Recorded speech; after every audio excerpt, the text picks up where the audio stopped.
নমস্কার, Rupa's daily diary থেকে সবাইকে স্বাগত। আজকে আমি বানাবো তেল ছাড়া চিকেন।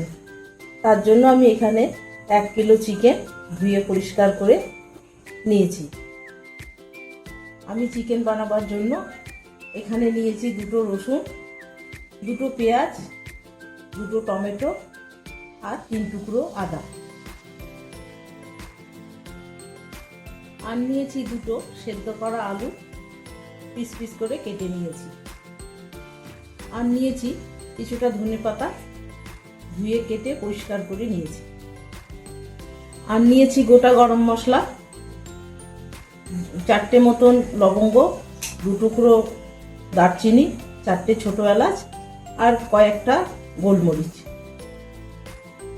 এখন আমি টমেটো, আদা, রসুন, পেঁয়াজ এগুলো একটু পুড়িয়ে নেব। এই পোড়া মশলাটা দিয়ে আজকের আমি মাংসটা বানাবো।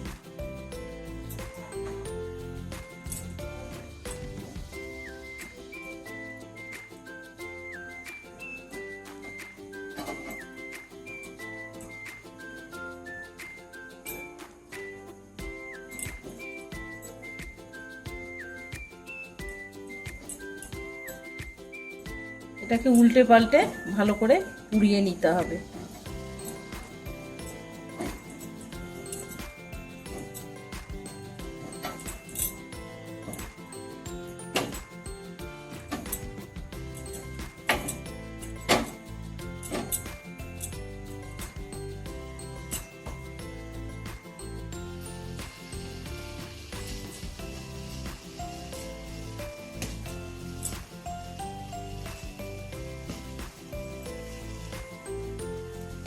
আমি এখন রসুনগুলো দিয়ে দিলাম।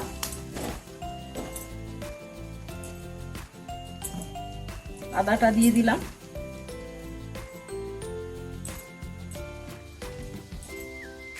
সব এইভাবে একসাথে সব পুড়িয়ে নেব।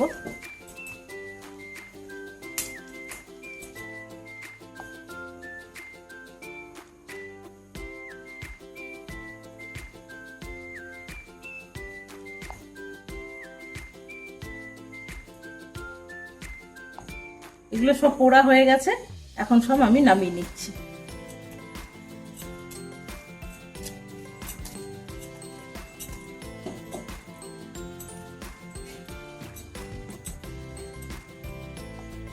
গ্যাসের মধ্যে আমি একটা তাওয়া বসিয়ে দিয়েছি।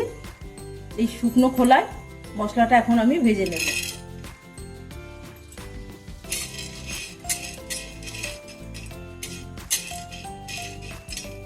খুব বেশি ভাজবো না, অল্প একটু ভেজে নেব।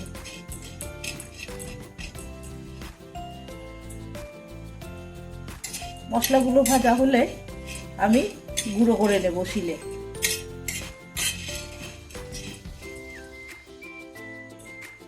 মশলাগুলো ভাজা হয়ে গেছে, এখন আমি নামিয়ে নিচ্ছি। নামিয়ে এটা গুঁড়ো করে নেব। এখন আমি ভাজা মশলাটা শিলে গুঁড়ো করে নেব।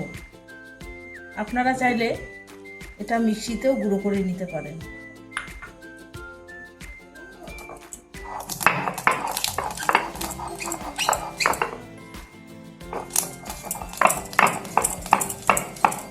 খুব বেশি মিহি করে গুঁড়ো করব না। মশলাটা আমি গুঁড়ো করে নিয়েছি, এখন মশলাটা বাটির মধ্যে তুলে নেব। এই শিলের মধ্যে টমেটো, আদা, রসুন, পেঁয়াজ যেগুলো পুড়িয়েছিলাম এটা এখন আমি বেটে নেব।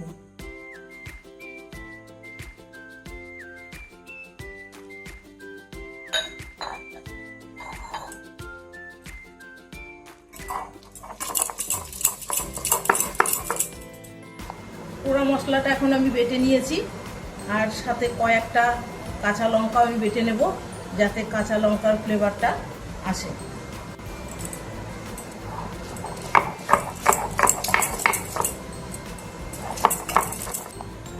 মশলাটা বাটা হয়ে গেছে, এখন আমি তুলে নিচ্ছি।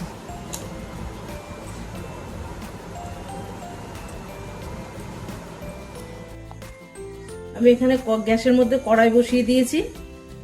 এখন দিয়ে দেব মাংসটা। দেব পরিমাণ মতন জল।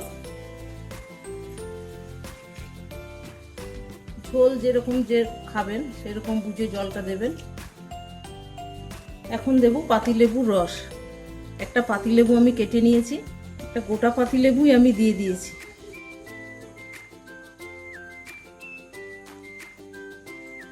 আর দেব ভাজা মশলা গুঁড়ো করে রেখেছিলাম, সেটা এখন দিয়ে দেব।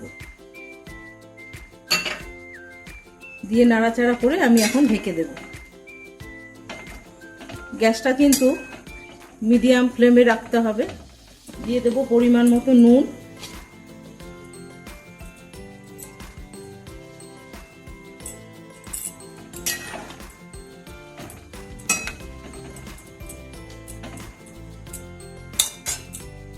এখন আমি ঢেকে দেব। 10 মিনিট পর আমি ফিরে আসছি।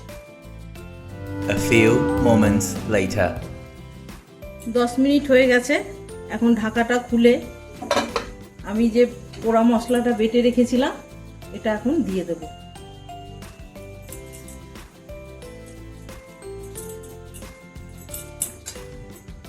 দিয়ে ভালো করে নাড়াচাড়া করে আরো 10 মিনিটের জন্য ঢেকে দেব। A few moments later. 10 minute হয়ে গেছে।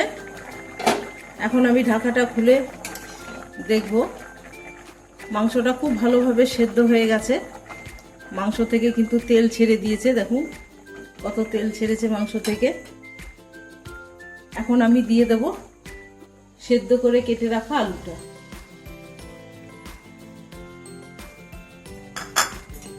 দিয়ে একটু নাড়াচাড়া করে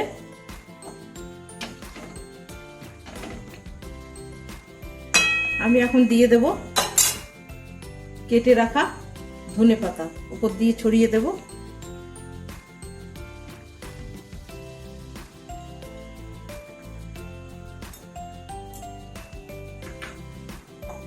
দিয়ে আরো 5 মিনিট আমি একদম গ্যাস কমিয়ে ঢেকে রাখবো।